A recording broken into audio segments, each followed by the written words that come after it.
Good afternoon, ladies and gentlemen. We are now starting our session. This session is about maintaining pastoralist mobility in a context of tenure insecurity, land use change, and conflict. We are very happy to have you all with us here. In fact, the session is organized by ICPALD. ICPALD, as you know, is IGAD Centre for Pastoral Areas, Livestock Development. And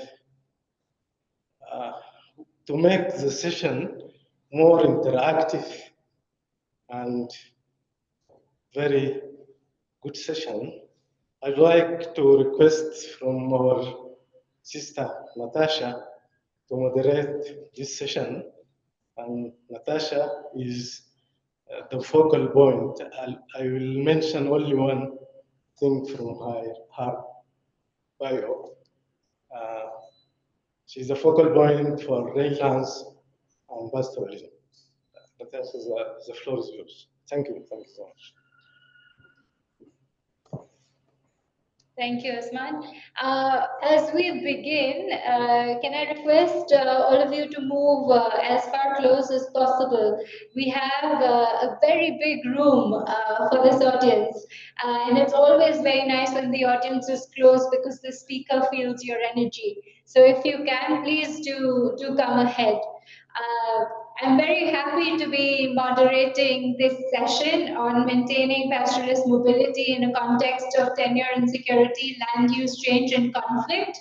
We all know that mobility is very, very important for pastoralists. It's central to livelihood resilience, to adaptation, and to all of these things.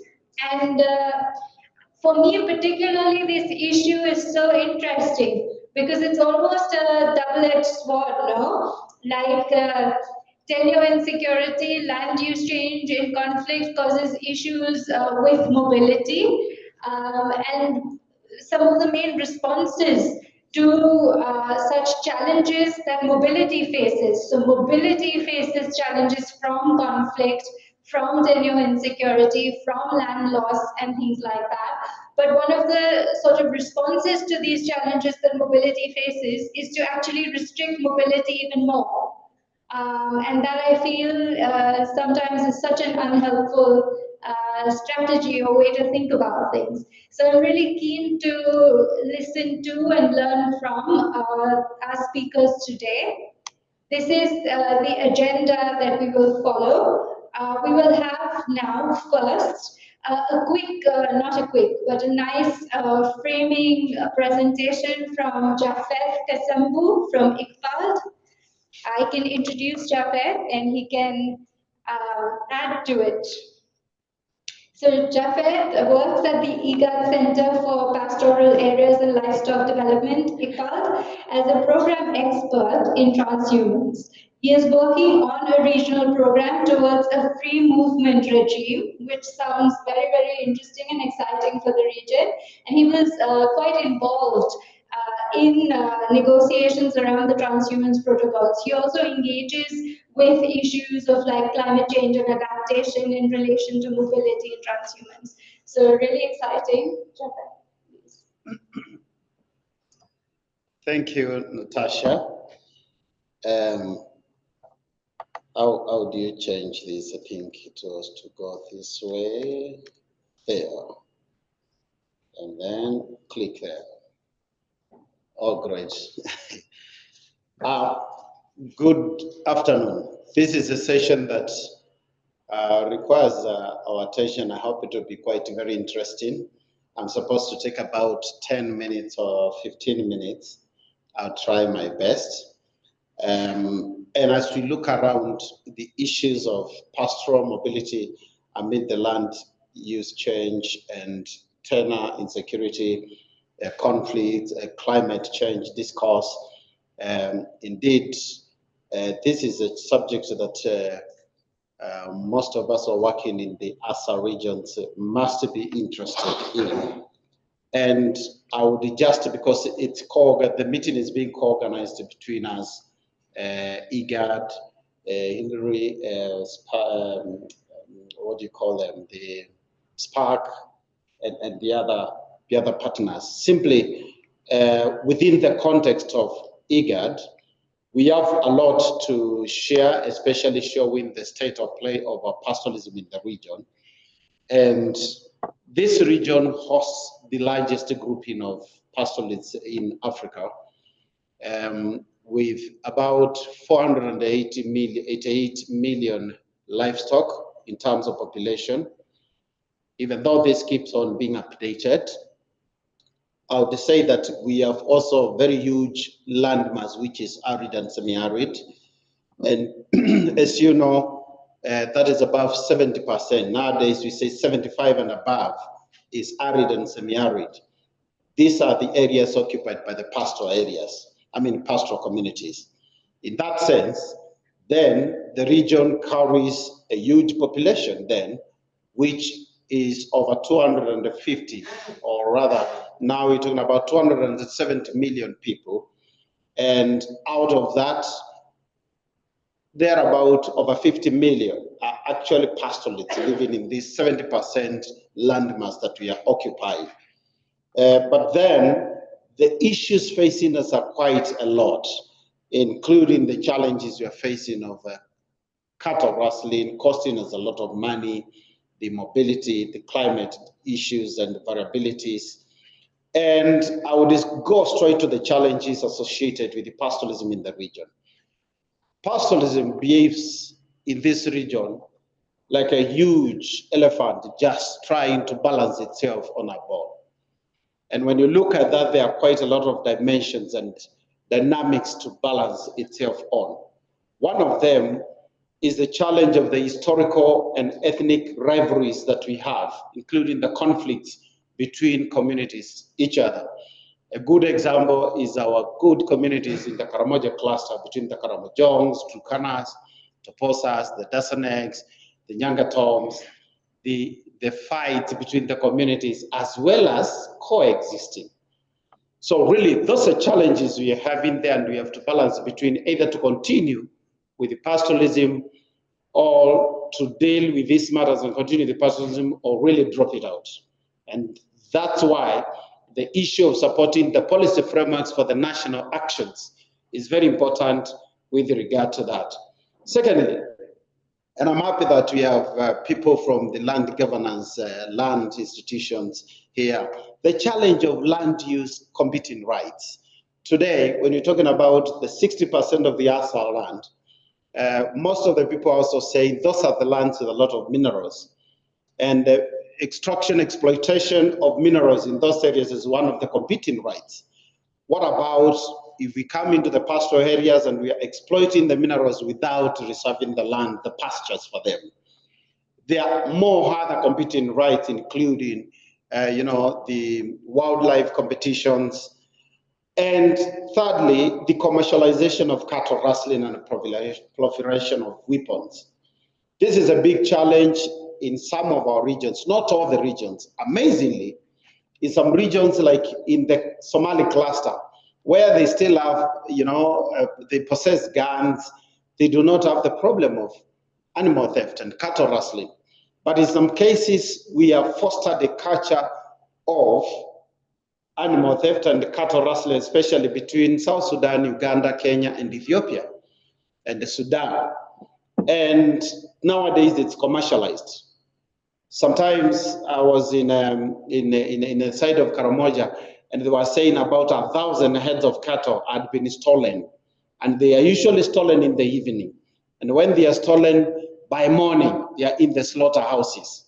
So really, the point is that they are now being stolen for cash. And the other thing, or the other challenge that the pastoralism are experiencing is absence of facilitative policies. And this is key. That's why IGAD is taking it very serious and coming up with several policies to support pastoralism. challenges of transboundary issues, including transboundary animal diseases, the challenges of the claim of sovereignty by the countries, the border delimitation issues, and understanding of the demarcations are part of the things that we are facing as the borderland pastoral communities, because most of the pastoralists reside in the borderlands.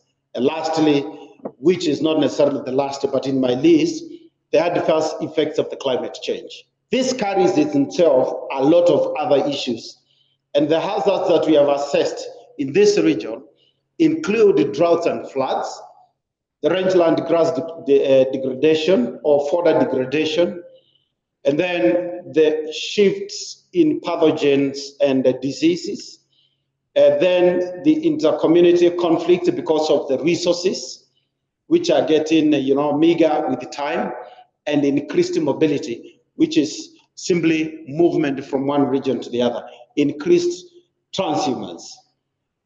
What do we do with these challenges? It is therefore logical for us to look at what we are calling pastoral adaptive capacity and the support in it. And the first statement I would say is that we need to move from just talking of policies that locking ourselves into adaptive pathways, and that may be just short-sighted. We used to talk about, adaptation. Now we're talking about resilience, and the terminologies keep on improving and changing. We shouldn't be locked into one way of looking at adaptation. Rather than talking about adaptation, actually, as policymakers, we are looking at how to start talking of adaptive capacities, how to make the communities themselves more resilient. And I like what Jarso said in the morning. The communities themselves have a lot of wealth. They know how to live. They are risk managers. How can they be empowered to be more adaptive than just looking at responses which are arguing adaptation mechanisms? And then lastly, it is very fundamental that we look at the adaptation in terms of giving them optionalities. Optionalities in terms of diversified sources of livelihoods, optionalities in terms of skills, optionalities in terms of improved value chains. All that is very key. And in that, we propose that as we work towards improving this, we need to rethink, especially when we're talking about land governance, rangeland extensification. This is something that most countries have moved from, because we're looking at demarcations and the moving from extensifications. Secondly, facilitating mobility. As we have been hearing from Natasha, true, mobility is getting more restricted and regulated. What about facilitating? We are only talking about regulative.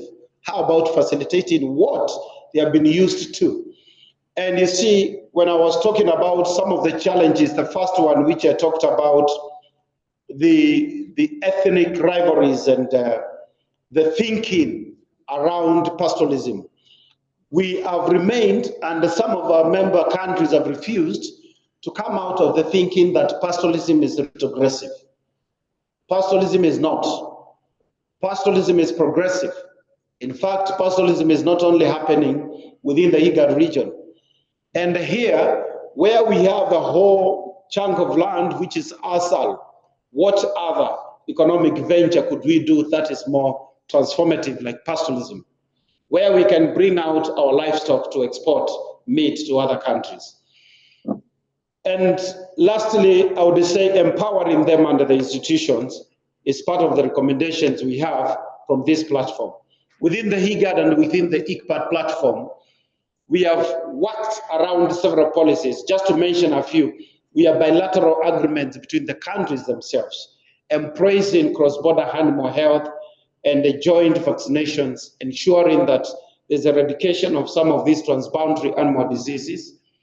We have come up with what we call harmonized cross-border surveillance against those, TADs, what we call animal health certification guidelines, and we have come up with regional livestock strategies, which is very detailed. More to that, because we are talking about mobility, To respond to the challenges of climate change, we have also come up with the Transboundary Protocol on Transhumance, which is being called the IGAD Protocol on Transhumance. The protocol itself comes to offer several things, and that's what I would want to mention and end it there. Number one, it's a protocol or a policy framework that brings on board, an arrangement for recognizing safe, free, and orderly cross-border mobility of livestock and herders for purposes of water and access of pasture. When it is dry in Kenya, in the Moyale area, they can move to Ethiopia. If it is dry in Ethiopia, they can move to Kenya and back, rather than getting the statistics we have had here from JARSO of 2.5 or 2.3 million livestock which died in the last drought. They would have moved to another area like Karamoja and come back after the season of drought, because that's a lot of millions. Secondly, we want the member states to embrace progressive policies and harmonize their legal frameworks to supporting transhumance, pastoral mobility. We know that a number of the countries, as we have been sensitizing them, a number of them have been moving towards standardization. But now they have embraced the discussion, and slowly but sure, we are moving towards there. Ethiopia now has a policy framework on pastoralism. They are moving towards ratifying the protocol and implementing it. Thirdly, we want to commit the countries to investing in these pastoral regions, which are ASA regions, as IGAD and a regional body. We have discussed to come up with this document, which the member states, once they domesticate, they will be committing from their exchequer enough allocations for the pastoral regions.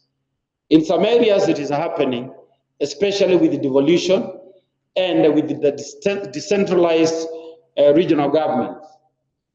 But fourthly, the essence of this is also to give access to these pastoralists and the herders to the basic services, including health services, rations, and others. And finally, improved surveillance. Today, and I like what my brother, Dr. Guyo, has been saying, data is very important. Understanding what we are talking about, the magnitude is very important, because it is what dictates on the narratives, and the narratives dictate on the policies, and the policies inform investments. Therefore, with surveillance, the one objective is to ensure that we are able to understand, to monitor the pastoral mobility, the livestock mobility from one country to another, and to be able to have a count through whatever means, approaching, technology mechanisms like what we have with the UN agencies. We call it transhumance tracking tools, to make sure we can account for the movement of the livestock. Today, even though Kenya has been saying there is about 1 million heads of cattle in Uganda from Kenya, you cannot account for it, because really, to date, if you go to Karamoja, probably the livestock are fewer than how they used to be. So really, monitoring the mobility is very key for such a regional protocol. So thank you. I think I'll not take you through the processes of the protocol, what has been happening, but I was setting the stage for the discussion and understanding the essence of pastoral mobility, transhumance in this region, IGAD region being the second region embracing transhumance across the borders after ECOWAS. I think that we are also recorded to have a protocol which is more progressive and has improved a lot from what our other regions have been having. Thank you.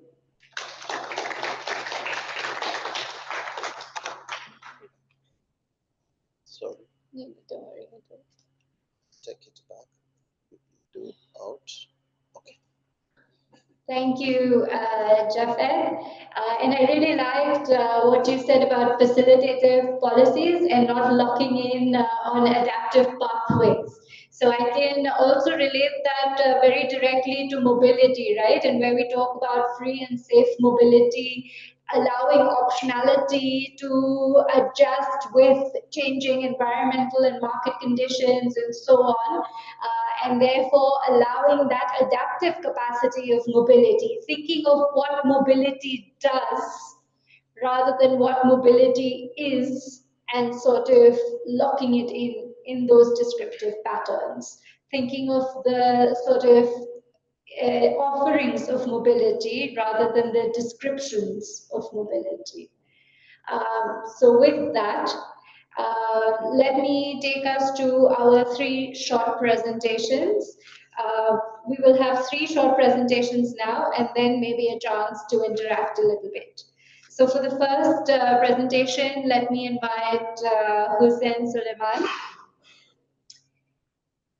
I can introduce you briefly, and you can add to this, but Hussein is a sponsored researcher at the Global Development Institute, the University of Manchester, and is a professor at the Centre for Remote Sensing and GIS at the University of Gadarif in Sudan. He has a lot to say, and he's going to tell us a little bit more about farmer-herder conflicts and the spatial analysis of this.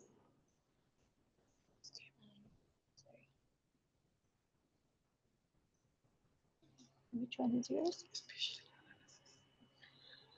You can see it. You can see it this one.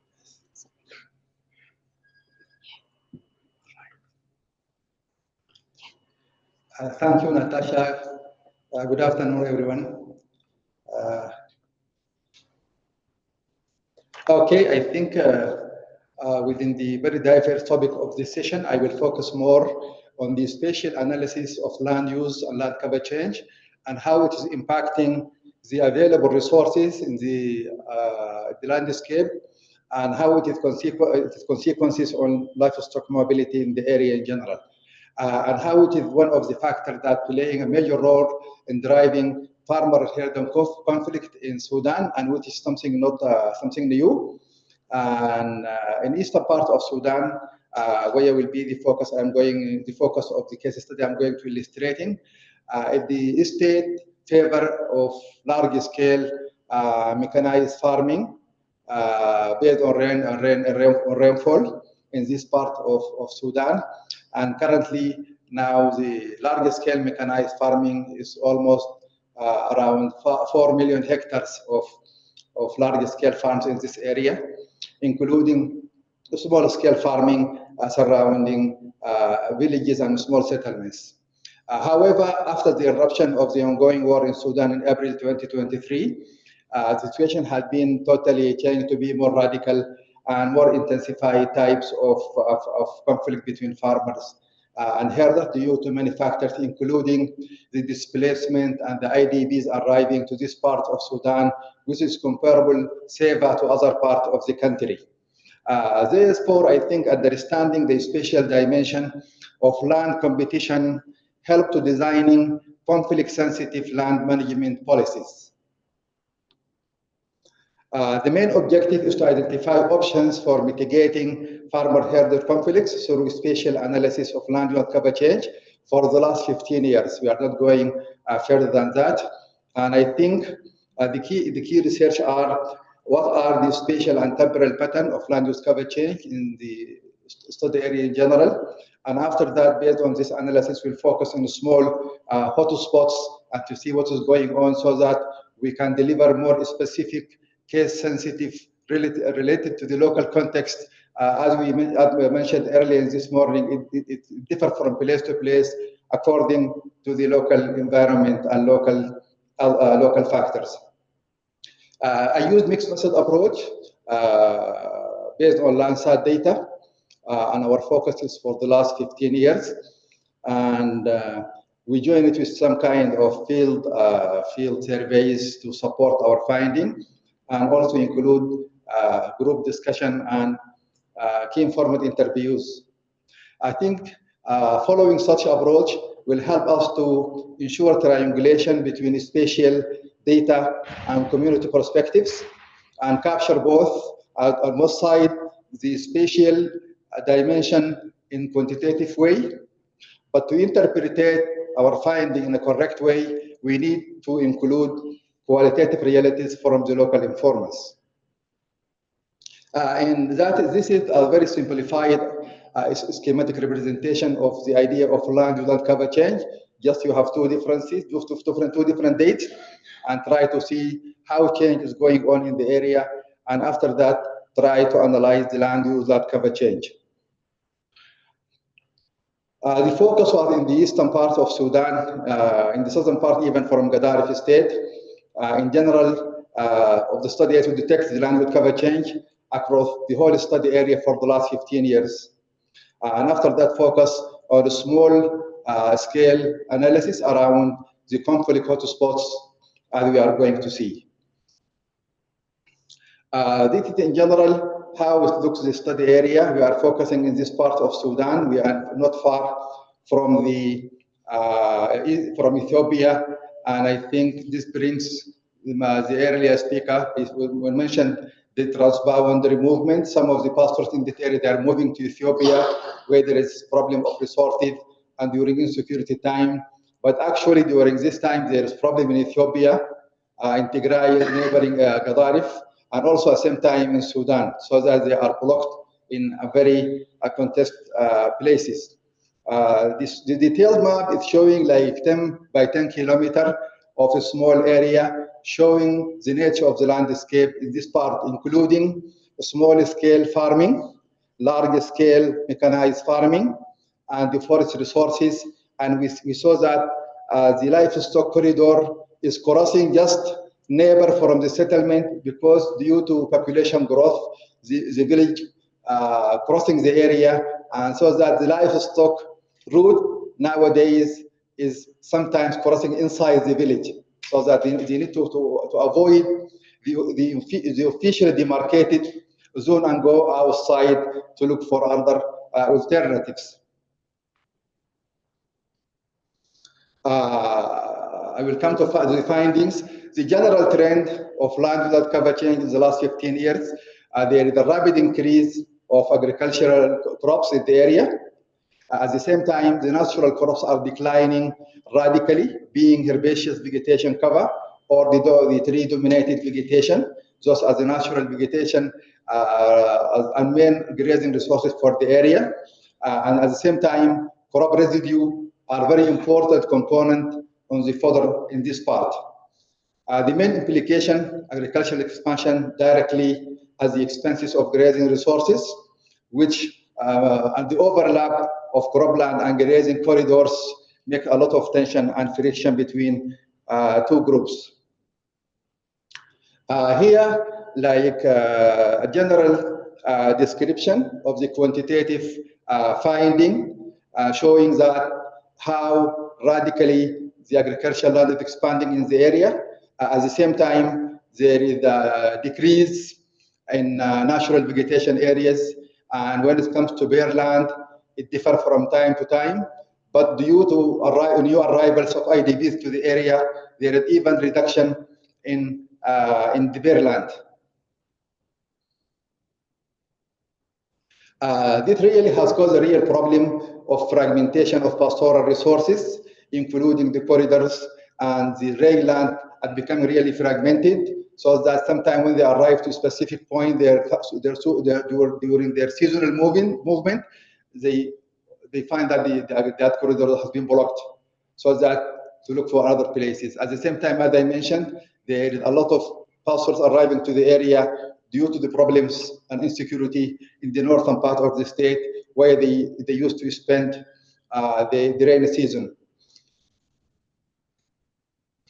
So that we can see that pastoral mobility route now intersect directly with cultivated zone. This has led to rising likely of crop damage and trespassing disputes. This image shows within an area of around 150 kilometers only, we have this huge number of two herds passing near each other.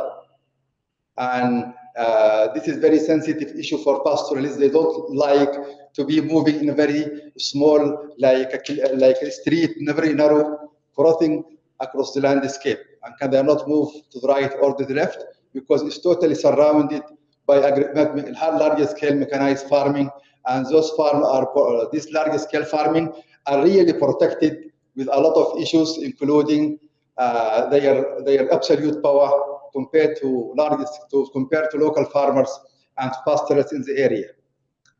Nowadays, one of the available resources for pastoralists when they stay in the southern part of the state in the agricultural zone, they rely on abundant agricultural crops in the area and some of the degraded forest that used to be one day one of the major rest places for them. Key messages. Conflict-sensitive land planning, I think, is very important.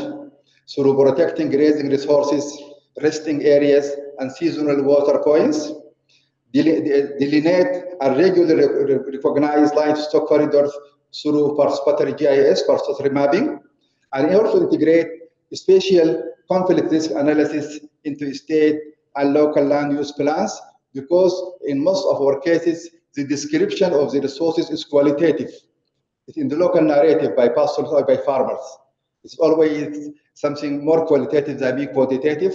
Using such kind of open source of data, this can support us to make something more tangible and evidence-based. Recognize and secure customary and communal land rights, prevent unchecked land allocation that determine pastoralist mobility, and nowadays the unchecked land allocation is mainly by IDPs arriving recently to the area after the eruption of war in Sudan. Finally, this final slide. Local dialogue and mediation platforms are very important. Support traditional leaders and customary institutions during the interviews and group discussions is still the favorite way and mechanism of solving problems between farmers and pastoralists is the local customary institutions. They don't like to go to the official way because for different reasons.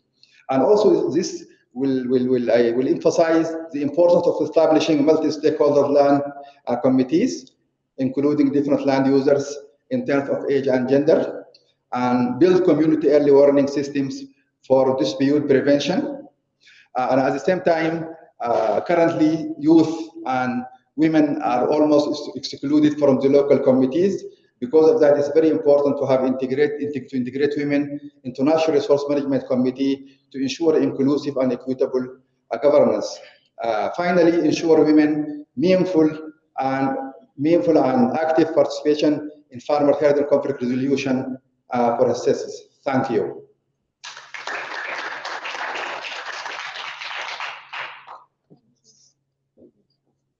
Thank you for this. And this is a challenge not just in this region in Sudan, but I think increasingly the world over we have this challenge, and like we need to think through these participatory approaches of bringing people together to plan together how they can use their lands. Let me now invite our next speaker, Mohammed Saeed.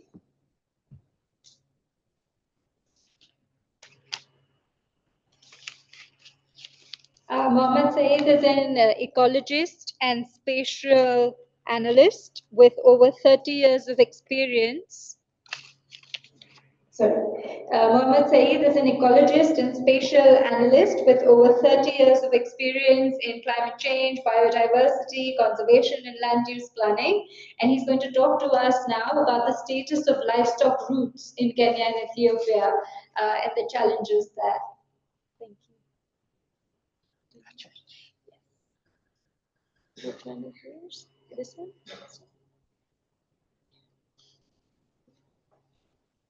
Okay, good afternoon, everyone. Just following through the first two presentations, I'll pick up on what Natasha was just mentioning about participatory mapping of livestock routes in Ethiopia and Kenya. This presentation is, I'm doing it on behalf of many of my colleagues who are not around, but their names are there. I think Jafat had mentioned about transhumance. Why is it important? And the importance is really for the movement of both livestock. Yeah, they can move through the grazing and water resources. And this is almost like a cornerstone of pastoralism in the IGAD region. We know very well, I think it's been mentioned, that it supports millions of communities, and it contributes to the national economies of both countries, both Ethiopia and Kenya. And also in terms of food security, it's quite an important element. But if you look at it in terms of seasonality, there's also movement through cross-border. And I think this was mentioned with the past two speakers in here. But I think one of the challenges that we have, and it has been mentioned, is land fragmentation, restricted mobility, weak infrastructure, and secure routes. So based on those particular challenges, some of my colleagues who are in this particular team, what they thought is really how do we enhance the legal framework. And one of the ways really to be able to map some of those particular elements that we're talking about. So this particular exercise has a number of objectives. One of the objectives really, and I think as I mentioned to my colleagues yesterday, I think we were sure that we wanted to do almost about 4 countries, but I think with time, we felt that the 2 countries, Ethiopia and Kenya, we could do it fast. The other part, really, we wanted to also to have Uganda and Sudan. And as my colleagues were presenting, you can see there are also movements between those particular countries. The other part is to really produce maps that can be used in spatial planning. Many of our countries right now, they have processes of doing spatial planning. But how do you do spatial planning when you don't have maps? And I think this is one of those gaps, where in terms of pastoral areas, because we don't have maps, you find most of those planning those particular areas are really poorly planned. The other part is really to start building a vision. How do you work with policymakers? How do you work with researchers? How do you work with communities? And I'll show you in here, how do you bring all these 3 together so that you can have a vision, and how do you move forward? The other part, really, I think this is what IGAD was mentioning, and this is one of those particular sessions, is toward formalizing cross-border trade. How do you formalize when you don't have information of how many livestock is coming in? As Jafat was talking about, 1 million of livestock in Uganda. Then also looking at the agreements. If you look at the agreements, really you need to have some information. To do this, and this is what we tried to do, is that we came up with a manual that says these are the steps that you can be able to follow, so that at the end you can have your map products. So here we call it the 9 sort of special steps. You follow. One is the acquisition of maps, mapping teams, which are very important. Whom do you bring on the table to do the mapping? Defining the map attributes, which are the areas, or what are the important things that people want. Then doing the mapping itself, and the feedback and consultation, and part of this meeting is also the feedback and consultation. How useful is this information in your sort of work? Then finalizing the map once you have all this feedback. Then developing these digital maps. How do you overlay your map with others, let's say like disease maps? Your land conflict, so that you know where the areas they have a problem. But the last part, which I want to emphasize, is to have this livestock information system. Some of us, we said we have been in this field for 30 years. I can tell you, I did a formation system for African elephant in 1995. Right now, it's one of the best systems in ICN. So sometimes you might feel that it's very difficult, but taking the first step is so important. I'll show you why, the ideas for that. So in terms of maps, and this is where we're saying about where you have gaps in maps. So these are topographic maps that we said for this particular exercise. 1 to 250,000 map, 1 to 250,000 would be ideal. But you know very well, and all of us, we come from these countries. We have one map sheet here that was done in 1970. The next map sheet was done in 1959. How do you bring the 2 together? Because the roads won't be matching, you follow. So what we did here is to use the new technologies. And now we have street maps, which have almost similar updates to be able to use it. So we divided the country into those, map sheets. So for Ethiopia, we had 37. For Kenya, we have 24. But also we divided them into groups, so that each particular area, like in Ethiopia, we divided it into eight regions. In Kenya, we had 47, 7 sort of regions. So that now we can sort of work in region, then pull the maps together. So that was the idea. In here, this is the topographic map that you see, and you can see it has a much more higher, information content than the topographic map that we have from the survey of Ethiopia or survey of Kenya. So these are the ones that we use with the community and also the specialists. And many of the community really, once they know a spot, from then on, they just move on because really they have the terrain, and you can see this is 3D, so they can know the mountains, the rivers. That's how they orientate themselves. So in here, as I mentioned, we had to work with researchers, policymakers, and local community. Actually, I think I spent much more of my time trying to negotiate with the governments, both in Kenya and Ethiopia, and it's not easy, I tell you. Yeah. I think almost about 2 months really to be able to say who's coming, which particular ministry will be involved. Yeah.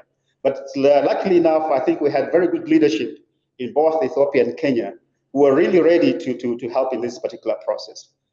This is some of the pictures that we had. One, we had Livestock Kenya, which was the lead person in Kenya. We had Girima Mulugeta from Ethiopia. But also we also had the DDG from ILRI, yeah. For the importance really is that also researchers have to know what the valuable of this particular mapping. So in terms of mapping these attributes, we had to go through a number of meetings with both communities, with both policymakers and researchers, and this is what the 5 sort of thematic area we come up with. One is the livestock routes, and we divided it into different sort of classes. The other one was the livestock markets, the infrastructure, water resources, and pastures.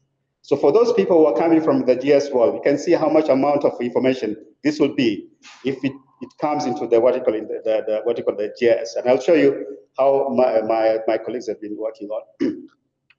So with this one, really, this is the participatory mapping that we had. So in here we had many of the leaders in Ethiopia in the livestock production. Some are vets, some are community members, and the same in Kenya. When I called them from the meeting, I told them one of the things, they don't come with suits, no ties. They just come with t-shirts and rubber shoes, because all of them will sit down and do the mapping themselves. And truly, by the end of the exercise, I think they had one of the best workshops that they had. Yeah, because you do it and you see the results. I'm sure when they'll see down the maps, yeah, I think they'll be really proud of it. Yeah. So this is the map on the sea. This is now the mosaic of all the maps that you bring together, and you can see how the spread is. This is the magic map of Ethiopia. So for my Ethiopian colleagues, I think this is a map that we'll really be proud of. Yeah, look at how intensive the livestock routes are in Ethiopia. Yeah. Then with this one, is that my colleague is called Yasin. He's an incredible GIS person. He has put all the data, all the markets, all the infrastructure, all the water, all the conflict zones in one particular map. I think it's one of those very excellent maps we have. If I was a minister, I'll just put it in my, office, a big map of this one. Really, it's an excellent work. Then with this particular map is that you can have different layers. Yeah, so this is almost the higher level. And we know really when you come to a community, they have much more information.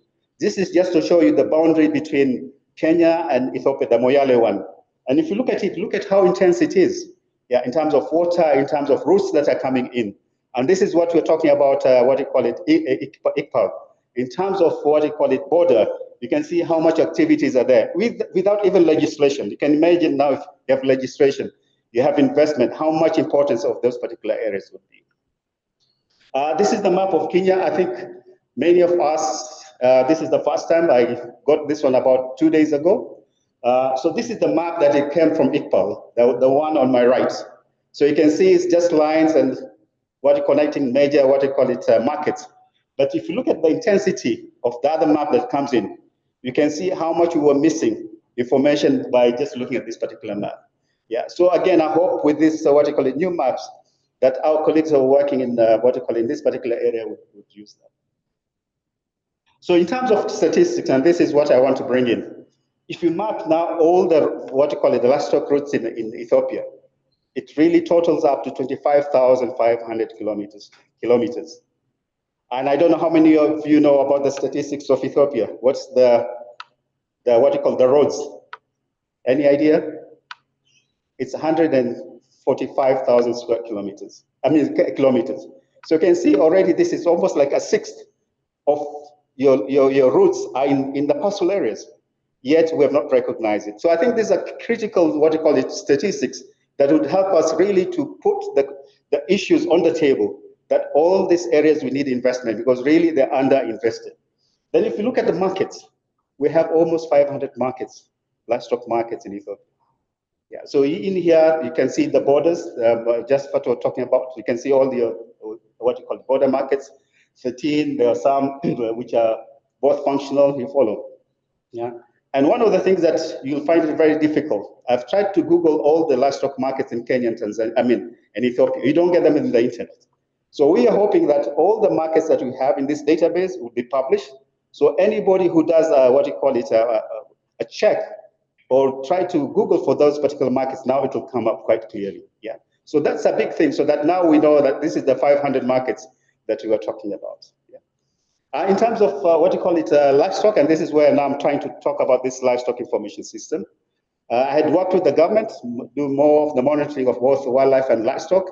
And these are the areas that we flew in terms of mapping livestock. And I just wanted to highlight, here's the map of 1990. Tahiri today morning was talking why she chose 1970. You remember? Look at 1970. This is sheep and goats. You can see a lot of empty spaces. This is what she was saying. But look at your map of 2000. Look at how much spread and how much the intensity your sheep and goats are. So this is, you can see how it is. In terms of what you call it, population, the camel is almost what you call it, twice has increased in that particular time. If you look at your cattle, it's gone down. Almost we have lost half, more than 50%. If you look at your sheep and goats, you can see the increment in those particular areas. So we're saying with these resources that are increasing, what are the investments that we're putting on the ground? So in terms of what you call it, a map, I just wanted to highlight, if you look at the map from Paul, the Wajir, and you look at the map that was done by, what you call it, communities, look at it. They have so much knowledge of all the routes that are coming to Wajir. You follow? Yeah, and these are the things that we're missing in terms of mapping. So in terms of mapping, really, it's how you scale it and how much information you have. And now all this information is available digitally. So many people can do a lot of work on this one. So the other part, you can see the green and the orange. These are areas of conflict. So if you look at this map of Wajir, on the, what you call it, on the western side, you can see there's a lot of orange. So these are sort of the county boundaries where there's a lot of conflict. But if you look at the other side, you can see green. This is the boundary with Somalia. So one of the thoughts would have been that we would have a lot of conflict with Somalia. But look at it, it's not. And it is because I think somebody talked about this cohesion, clan cohesion and things like this, and you can see really working well in some of these particular areas. So even in terms of the area, we have also mapped conflict areas where we have, what you call it, boundaries. Yeah, I'm done. So in here, in terms of implementation, I just want to show you that things can happen. I led the work that was done on mapping wildlife migratory corridors, and this was done in 2016. But right now, some of our colleagues are using this what you call it report to start now mapping the livestock and wildlife corridors and putting beacons so that now those particular areas can be secured. So already our colleague is called Ben Okita. They're working in northern Kenya with communities to do that. So hopefully, even with the livestock routes, these are things that really we needed to do and move on. And our colleague from National Land Commission is here. They have helped a lot in terms of trying to, what you call it, set a policy that this can be done. I'm almost done. So in terms of land information system, the two parts, the core data module, and also the technology what you call backbone. And these are the areas that after we have done with this particular mapping, we'll try and pursue it so that we can move to that area. To finish off, really, what are the policy implications of livestock mapping? One, I think we have to be very strategic in planning and investment. This is where I think we have really not done well. So having this information, it will really guide us in terms of investment, in terms of disease control, in terms of identifying high areas of traffic. The second part is really on conflict prevention and resource management. those what you call the areas that were mapped on conflict, yeah, again, yeah, we can look at them in terms of mapping, but also in terms of intervention. The other part, I think our colleagues were talking about climate resilience. Knowing this particular what you call routes, you can sort of incorporate water points, holding grounds during dry spells and emergencies. So it will help you to do that. And the other part really is informed policy making, and I'm glad my colleagues are here, is to provide evidence-based insight for policy design. I looked at the IGAD protocol on transhumans, and I think sometimes I act like a lawyer, because you have said Article 2, 3, 4, you can check it yourself. You say that those routes will be important, they'll be mapped. Yeah, is it not so? Yeah. So again, those are just statements, but we need to follow those statements with action. And this is part of these maps that would follow with those particular actions.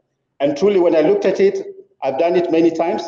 Policymakers, that's what they do. It's just one statement, then you really have to work on that statement to ensure that it really works well. The other part, really, I think all of us have been talking about economic development and trade. There's so much opportunity around here, but how do we do it? We need to streamline those, what you call it, markets, strengthen the rural economies and cross-border trade, yeah? And I think that was mentioned sometime. We have one area have been hit hard, the other areas maybe they're doing well. How do we do it? And the last part, which we shouldn't really forget, is the cultural heritage preservation. Recognize that livestock roots are cultural assets to our pastoralists and communities.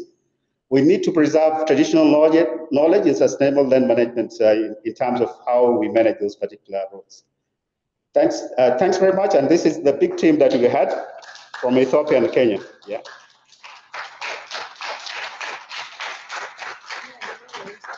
Thank you so much, Mehboob. Actually, the maps themselves are impressive, but the thing that stayed with me as well is when you spoke about all these people mapping in their t-shirts and rubber shoes. I feel like maps in themselves are useful, but the process of mapping can be used for so many things. You bring people together to map, and that becomes a conflict mitigation process. You bring people to think through methodologies of mapping, and that's again breaking silos and opening conceptual boundaries and things like that. So I think those methods and mapping as a tool for more than the information it provides can be a very useful resource. We'll move to our last short presentation for now. Can I invite Ahmed Mohammed?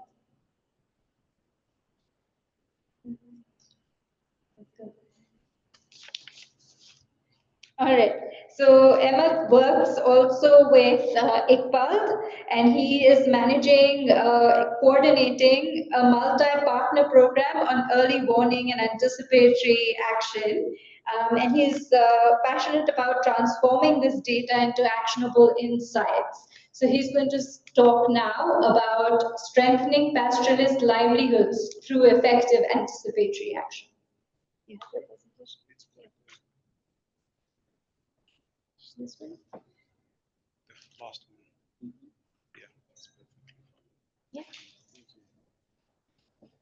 Yeah. Good afternoon, everybody. That was a heavy session. So can I get everyone to stand up and just get a little bit of a movement as we, good. Yeah, I'm suspecting some people are almost dozing off, so. Hi, so something that I've seen, I'll use a minute of my presentation to get the energy back in the room, right? So a lot of people, what I've seen in meetings, people spell the word coconut with their body. So you'll work with me, right? All right, so is it C? And then it's O, and then C at the other side again, and an O, and an N. We can go touch your toes, right? And U with a T. All right, so now you do it by yourself, right? I'll spell it out. C O O C. Sorry, T O C O N U T. All right, brilliant. Thank you very much. So my name is Ahmed, and I do work with the IGAD Centre for Pastoral Areas and Livestock Development.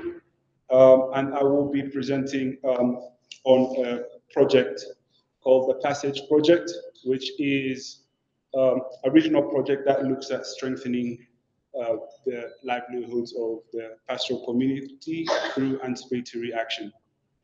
This is a clear initiative funded by IDRC, and it's a multidisciplinary team including researchers, practitioners, and policymakers.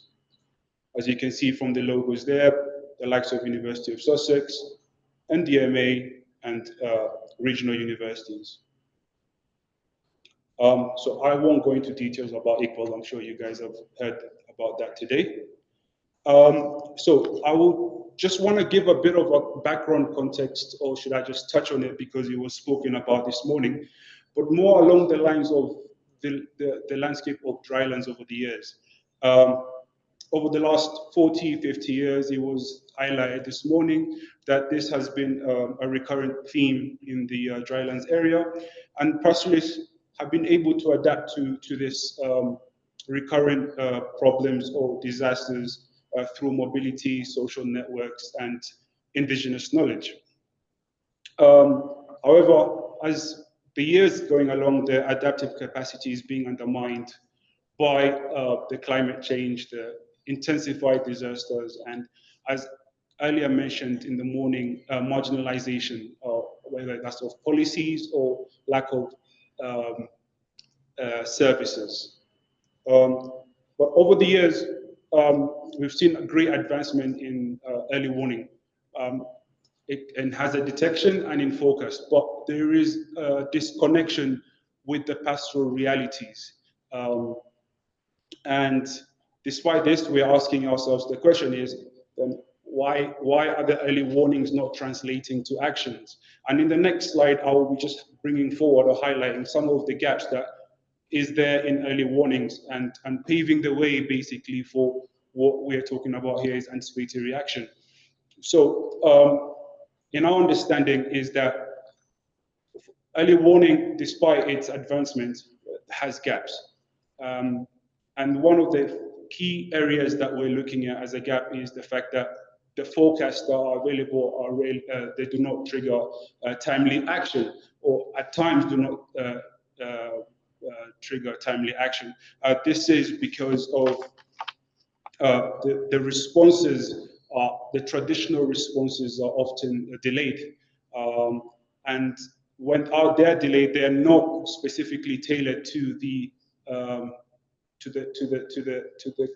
pastoral realities. It does not include the other arms of the top-bottom level, which includes some subnational or local organizations that are involved in that. And this now further brings in the problem of that without having the right people available and there to be able to trigger the designs, you are most likely, most of the times, we have poorly designed triggers.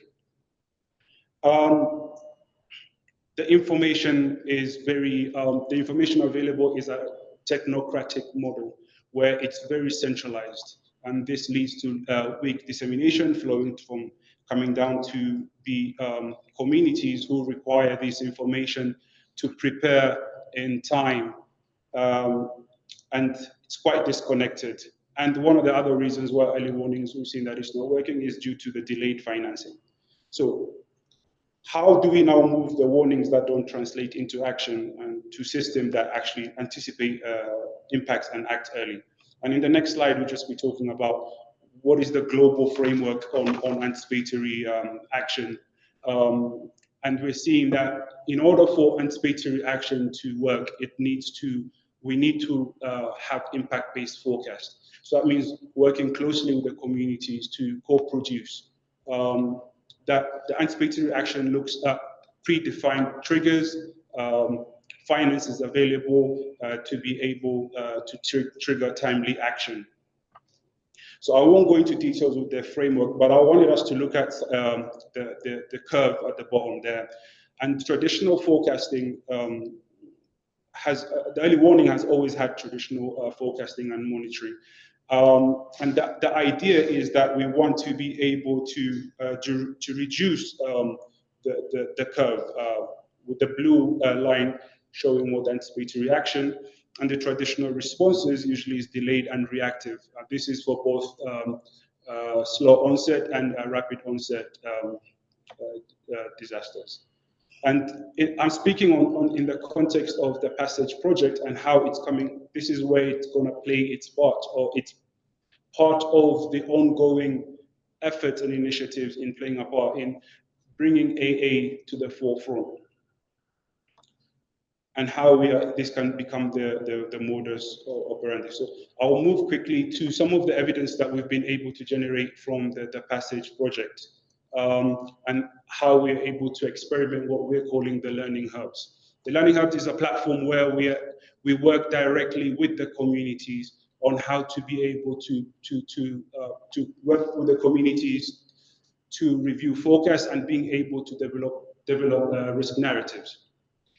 So one of the problems that we had was that the scientific focus is not reaching the communities. And now, how do we blend the two so that we are able to develop risk narratives that is relatable to the community? This was piloted in 2 of the clusters in the IGAD region, in the Moyale, the border of Moyale and Ethiopia, and also one in the Karamoja, Kenya, Uganda. We were able to work very closely with the communities and local development organizations in both areas. And some of the tools that we did use that we were able to develop, this was done with University of Sussex, where we were able to develop the tools on how we're going to engage the communities. So things like network mapping, combined focus matrix, impact, and risk matrices. So one of the key fundamental things of co-production is that we have to make sure that it's inclusive. Having the right people available and there for their voices to be heard. So what do we mean by this? Is that we have to include the vulnerable groups who are usually left out. Secondly, collaboration and dialogue. This is when everybody comes together and their voice is available. It has to be adaptable, where we were able to adapt to the cultural norms that is specific to that area that we're in. And then this eventually builds trust and ownership. So to further elaborate on the methodology, what we were able to do is, with the communities, we were able to map out what their most trusted channels of receiving of communication. Most of this was looking at radios, local radio stations, SMS, and etc. Then we were able to get them to rank the indicators and in terms of the confidence that they had on it. What was very interesting is, despite the fact that the pilot was in 2 different clusters with 2 different communities, one of the key indicators that constantly kept ranking high was star alignment, and how most of these communities really have high confidence levels in star alignment. Then through that, we were able to do the impact-based forecast. The impact-based forecast was able to anticipate who is most at risk against the vulnerable group. Then we were able to have some combined forecast, then which led to risk matrix, and then with the communities, we were able to develop some anticipatory actions. So this is just an example of a results hazard matrix. One of the so this is the first one on the left hand side is the scientific focus with the local indigenous knowledge, and we were able to work with the communities to be able to blend both and seeing where we were able to agree on or disagree on some of the aspects of it. And this on the left one is taking into context the Moyale area, and this was for the March, April, May season. So we did this in April of this year. On the right hand side, we were able to map out the vulnerable groups, which were in 4: the lactating mothers, expected women, and persons with disabilities. And we were able to know that from the onset, lactating mothers have always needed urgent support. Then after that, we were able to overlay the two and being able to develop a risk matrix and to see how severely each group will be impacted and how those impacts are going to be. So this allowed us to work very closely with the communities to develop some action plans for them. This is just a picture summarizing on what we were doing, and we have completed the report, and we are looking forward to publishing 2 case studies on each one of them. And before I do go, and I do know I have a lot of intellectual minds here, so I just wanted to leave with a question. And the question is, what does it take to integrate local forecast and knowledge into regional and national outlooks? And what does institutionalization look like? Don't need an answer, but just more provoking your mind to this. I hope I didn't take long, and thank you very much. Thank you to our speakers. Unfortunately, in the interest of time, I will not take another round of questions, but in the upcoming coffee, please feel free to catch up with the speakers. I would like to quickly, though, invite Charles Kayama for a comment on these presentations. Is Charles here? Please.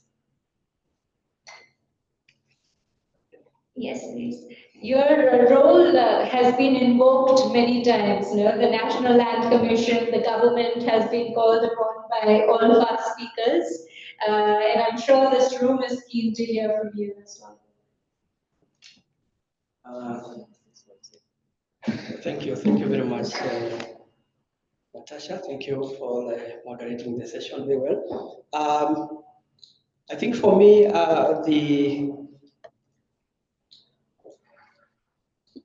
I hope you introduced me, and maybe perhaps I can repeat by saying I work in the National Land Commission. I'm an expert in land use planning, and I've also been very much following this debate or conversation around the issue of pastoralist mobility. My comment mainly will be, I start by saying this is very, very encouraging. I think what we have been listening to today is a great eye-opener. And for me, the overall thing is that there is light at the end of the tunnel. You see, when these issues of how we can entrench transhumance began, there are many who thought that maybe there is no way to this, but listening to the very, very knowledgeable people around who have come forward here, there is a lot that we'll be able to do together. For us in Kenya, and by the way, I do compare Kenya with the entire region we call IGAD, because if you look at what came from Jafet about the statistics, which of course don't lie, the way to go is pastoralism. We need to look at that area in a much more serious way, because when you look at the percentages with regard to IGAD, the region, that is the bulk of the land that we have. This is the same thing, the same situation happening in Kenya here. And again, pastoralism itself as an activity must be promoted as the most important activity in those regions. I think the presentation by Jeffrey was very straightforward, and a lot came out of that, whereby we were able to learn that there is need to go for adaptive capacities. We promote the pastoralists themselves so that they are able to respond to their issues in a more adequate manner. The issue of how do we safeguard the rangelands and of course the roots through what we call the extensification. It's by not allowing fragmentation or demarcation to take place.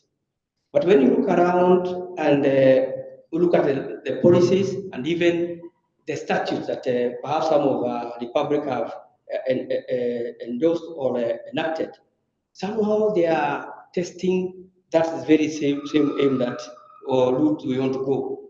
It is when, for example, you look at the Community Land Act in Kenya, very good because it was informed by the Constitution, which wanted to protect the community land. But you will find that we don't seem to have taken the message conclusively. Because when we have left the communities, you know, when we are saying the state still has some control through the county government and so forth. And again, it also proposed a registration system that is very cumbersome. And that's why you remember the speaker in the morning saying, so far in Kenya, we have 200 applications for registration of those community land, but only about 15 have so far have done that.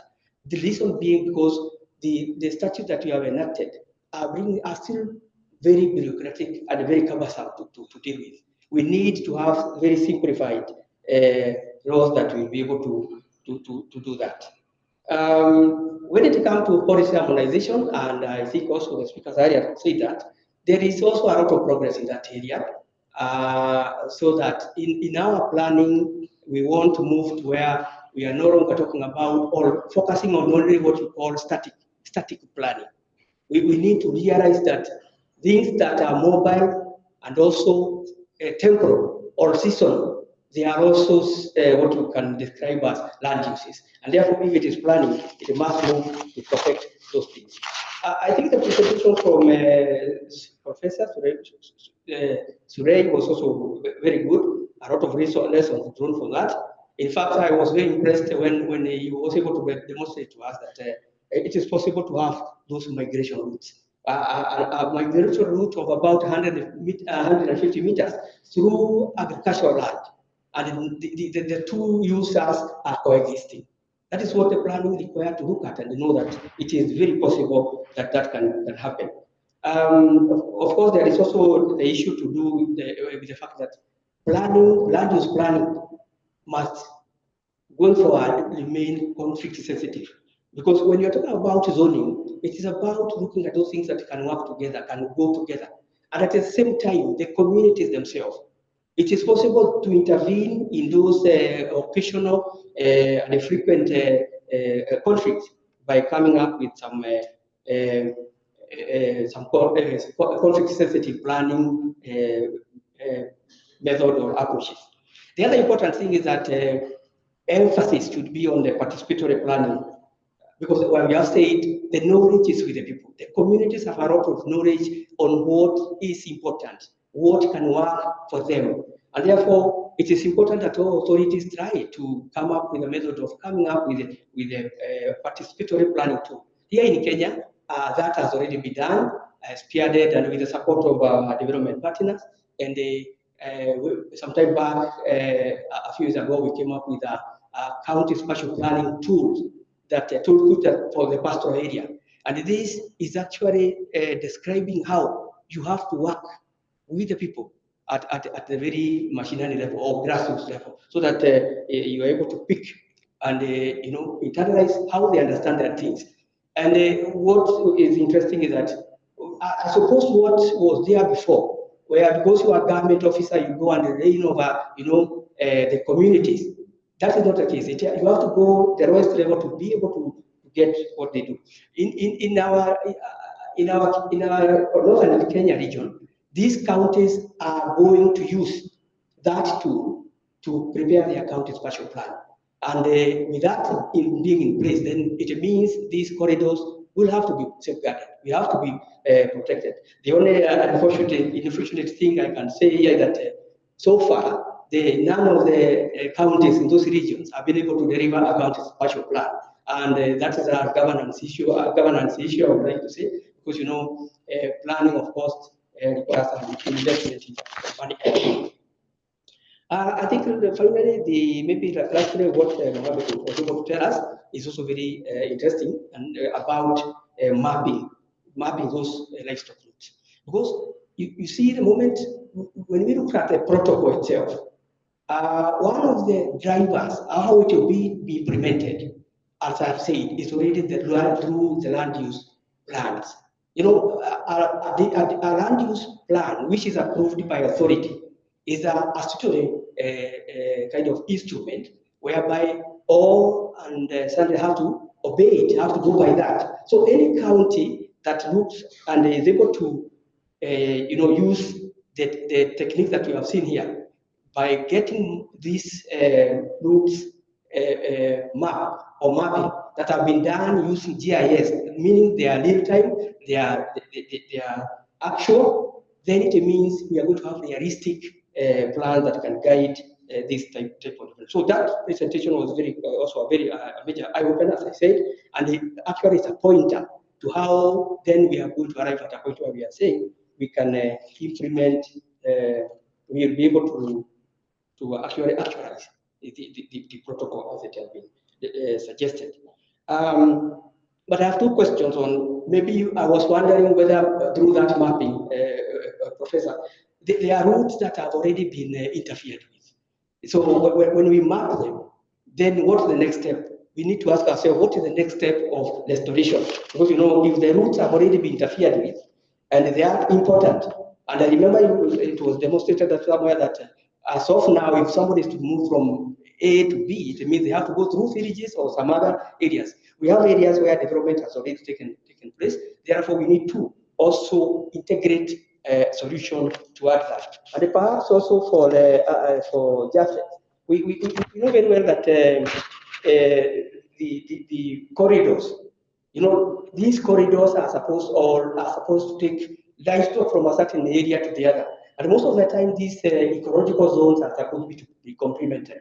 Have we really done enough studies, or are we still able to say to ascertain that those things are still the way they were, or are we supposed to map the changes as they are? Because the ecological zones that were being connected by these routes were complementary. When there is drought in this region, the other one, it means the other region was working different. But given the changes, the climate change and so forth, we need to ask ourselves then what is the status and how we look at that. I think I want to leave at that because in the interest of time, and thank you very much for your attention. Thank you so much, sir, for your detailed remarks. All right, in the interest of time, I will give Guyo one comment, 1 minute, and then maybe we can break for a coffee. I will bring it to you, so it's quick. Okay, thank you. That's the disadvantage of being the last speaker. You prepare for 5 minutes and then you get 1 minute. Okay, I think for me this is very interesting combination of presentation. For me, certain things came to my mind when the Sudan presentation was being made. One, striking, the corridor is very small, look like a highway. You drive your car, and it's very hard to move in that kind of corridor. So my immediate question is, how much land was lost in the corridor? And what is the length? That comparison would be very interesting to see. And what does it take to regain back the lost corridor?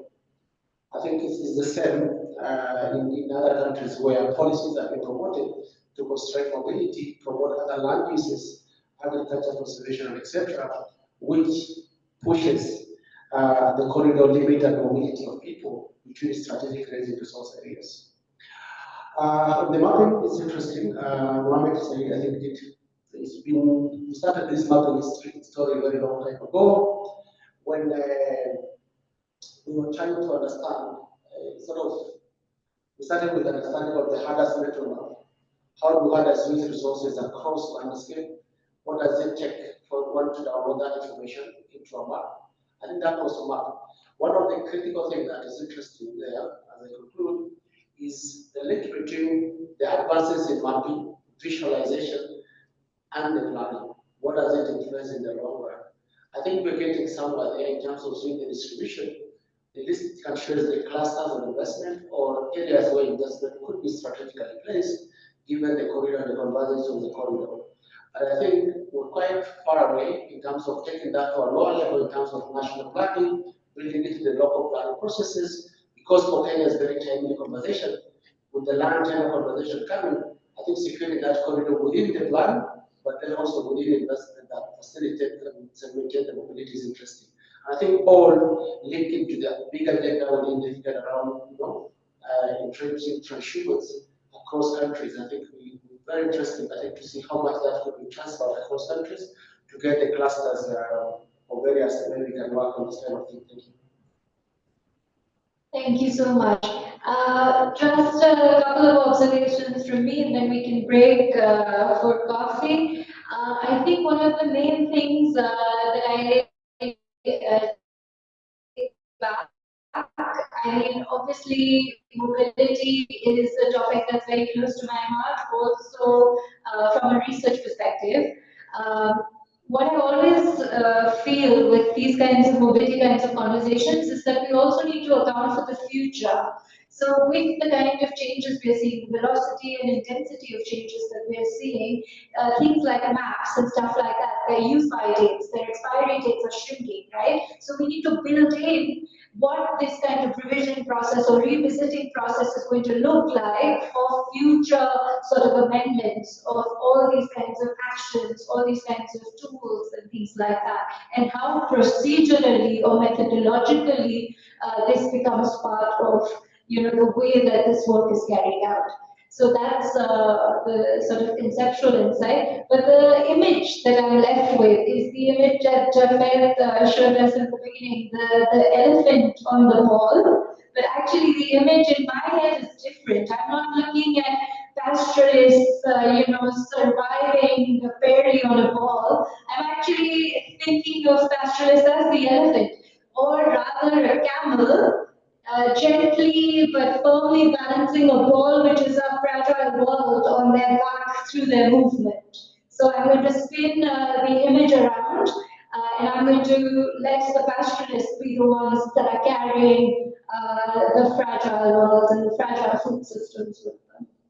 Thank you, and with that, let's break for coffee and come back in 20 minutes.